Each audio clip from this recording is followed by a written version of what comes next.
MQM Pakistan की राब्ता committee के रुकन और उम्मीदवार बराए कौमी असेंबली अरशद वोरा साहब हैं। उनके ऊपर हमले की मुसल्लह अफराद की तरफ से हमले की इत्तलात है और ये हमें खबर तर्जुमान एमक्यूएम की खबर है। ये आपका कोई इंडिपेंडेंट सोर्स तर्जुमान एमक्यूएम का इल्जाम है, उनकी तरफ से ये इल्जाम लगाया गया है।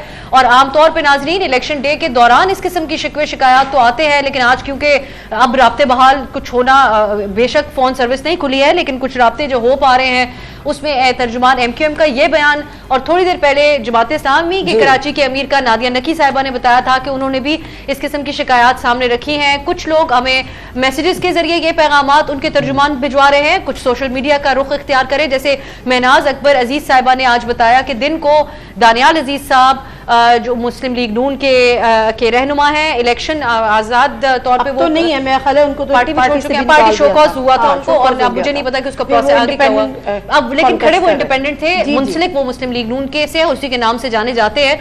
और उनके मुकाबले एहसन इकबाल साहब और महनाज साहिबा ने इल्जाम लगाया कि मुसल्लह अफराद आज दिन को दानियाल अजीज साहब को लेकर चले गए थे और वो बाकायदा एहसन इकबाल साहब पे इसका इल्जाम लगा रही हैं।